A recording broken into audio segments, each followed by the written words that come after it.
Xin chào các bạn đến với kênh video của OBD Việt Nam. Để tiếp tục chuỗi các video hướng dẫn sử dụng phần mềm thì hôm nay tôi xin giới thiệu với các bạn phần mềm Cassheet với phiên bản dữ liệu được cập nhật tháng 1 2018. Sau khi mở phần mềm lên thì chúng ta tiến hành đăng nhập. Phần mềm Cassheet là một trong những cái phần mềm hỗ trợ sửa chữa các cái dòng xe, động cơ, máy công trình của hãng Caterpillar. Thì với phần mềm này chúng ta có thể tra cứu được các phần như sau. Ví dụ như tháo lắp, sơ đồ mạch điện, thông số kỹ thuật, hướng dẫn sửa chữa và tra cứu được phụ tùng. Đây là giao diện chính của phần mềm. Chúng ta có thể chọn vào file để tìm kiếm các cái dòng xe, động cơ, máy công trình mà chúng ta muốn tra cứu. Ở cái ô này thì chúng ta có thể nhập cái model hoặc là cái mã của cái xe, động cơ, máy công trình mà chúng ta muốn tìm kiếm để tìm kiếm nhanh hơn. Còn đây là danh sách liệt kê ra tất cả các dòng xe, động cơ, máy công trình của hãng Caterpillar.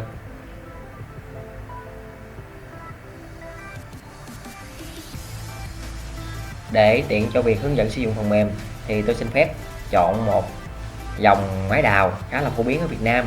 Nó có mã là 320D. Tôi sử dụng chức năng tìm kiếm để tìm kiếm nhanh hơn nè. Chọn A6F. A6F có nghĩa là cái model code của cái dòng xe mà tôi đang tra cứu. Tiếp theo, ở cái giao diện chính này thì chúng ta có hai dạng duyệt. Thứ nhất là chúng ta duyệt tài liệu theo cái dạng hệ thống và thành phần. Thứ hai là duyệt theo cái dạng tài liệu.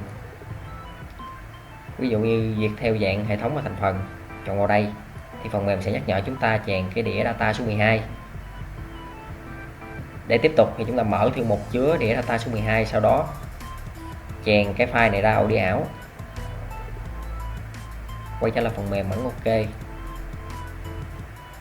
Ở đây có một cái danh sách liệt kê các hệ thống và thành phần ở trên xe nè.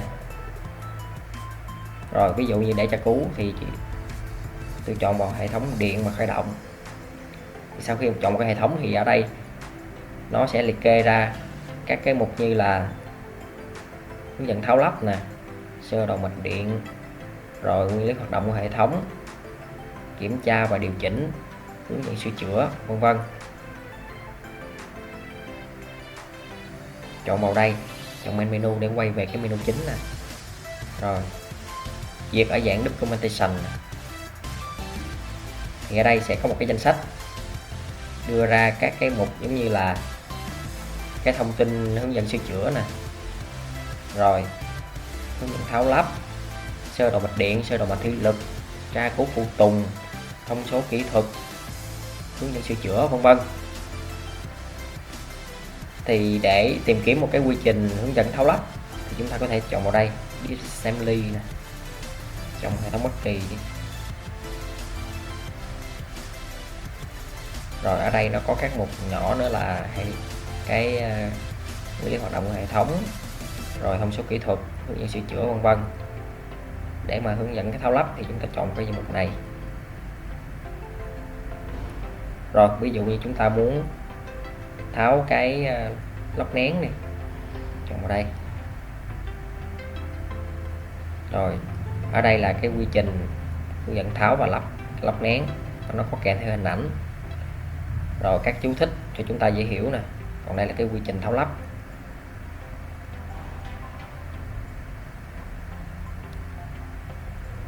Tiếp theo thì phần mềm này còn hỗ trợ chúng ta tra cứu được sơ đồ mạch điện và sơ đồ mạch thủy lực. Để tra cứu sơ đồ mạch điện và sơ đồ mạch thủy lực, chúng ta chọn vào đây, chọn hệ thống điện. Tiếp theo ở đây nó có hai mục thì chúng ta có thể tra cứu theo cái dạng thứ nhất là xem toàn bộ cái sơ đồ mạch điện đó luôn, hoặc là xem cái sơ đồ mạch điện theo từng phần nó cắt ra. Chọn vào đây để xem cái sơ đồ mạch điện theo dạng toàn phần này. Rồi chúng ta có thể phóng to lên để xem chi tiết rõ hơn. Ở đây là bao gồm các cái danh sách mô tả các cái vị trí của các thành phần. Thì đây là các cái hình ảnh và kèm theo các cái mô tả, cái ký hiệu. Thì chúng ta kết hợp cái số này và cái bảng mô tả vị trí thành phần ở trên để biết được các cái vị trí thành phần hoặc là cái chỗ mà chúng ta muốn tìm kiếm. nó sẽ nhanh hơn.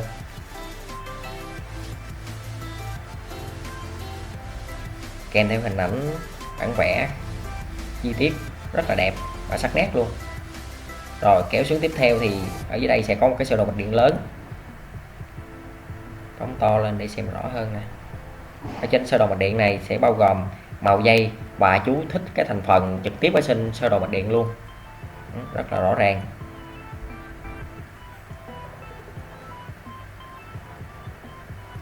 Rồi tiếp theo là sơ đồ mạch thủy lực, thì chúng ta có thể chọn vào cái Hydraulic System, chọn vào đây.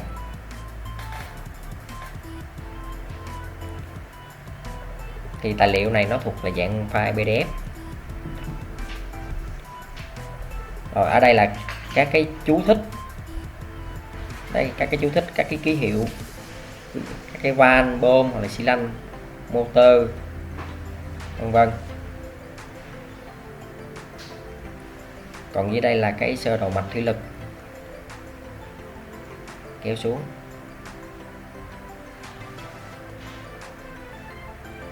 Sơ đồ rất là rõ ràng, bao gồm màu dây, các cái ký hiệu, rồi cái mô tả cái ký hiệu đó trực tiếp ở trên cái sơ đồ mạch điện luôn.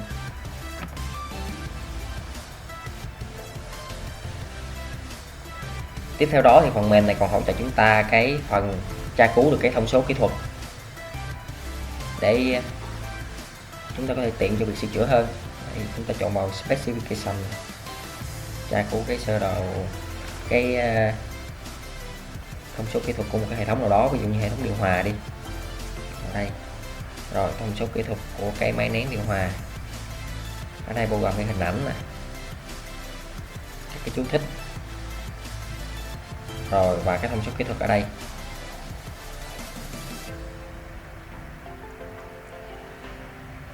Đó là một ví dụ về cái cách tra cứu cái thông số kỹ thuật của một cái hệ thống nào đó.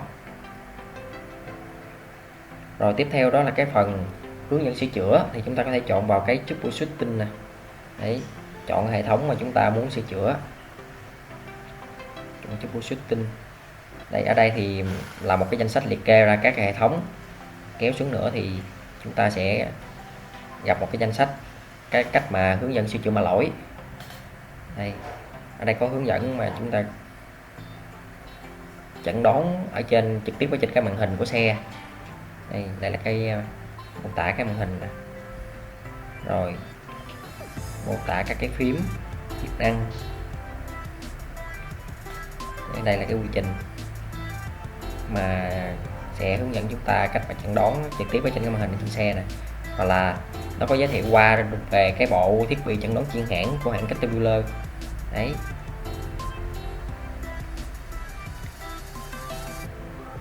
Và dưới đây là các cái mã lỗi, hướng dẫn sửa chữa mã lỗi. Đây, khi mà chúng ta chọn một cái mã lỗi bất kỳ thì nó sẽ kèm theo cái sơ đồ mạch điện nè.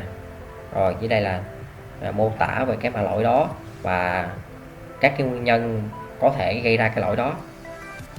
Rồi quy trình hướng dẫn chúng ta kiểm tra, sửa chữa cái mã lỗi đó, rất là chi tiết và đầy đủ cho anh em.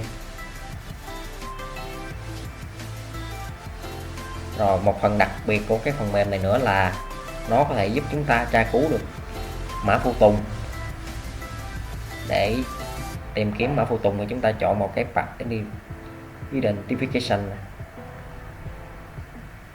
Rồi chọn hệ thống mà chúng ta muốn tra cứu cái mã phụ tùng, ví dụ như hệ thống nhiên liệu.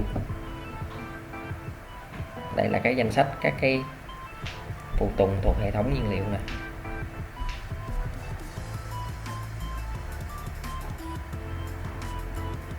Đây, ví dụ như tôi muốn tra cứu kim phun đi thì chọn một kim phun. Ở đây nó có một cái hình vẽ mô tả ra các cái kim phun là ống reo, rồi đường dẫn dầu, vân vân.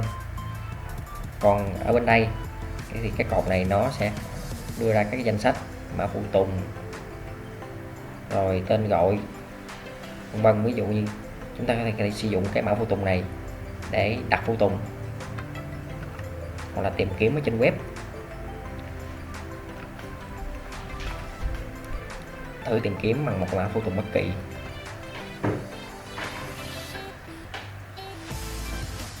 Thì đây, mã phụ tùng này chúng ta có thể tra được ba cái hình ảnh kim phun của hãng Caterpillar này, rất chính xác luôn.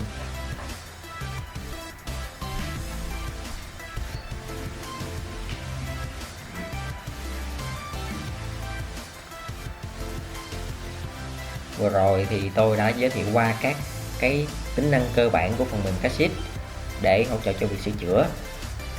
Thì để biết thêm thông tin về cái phần mềm này thì các bạn có thể truy cập vào trang web của OBD Việt Nam. Cảm ơn các bạn đã theo dõi video. Hẹn gặp lại các bạn ở các video lần sau. Xin cảm ơn.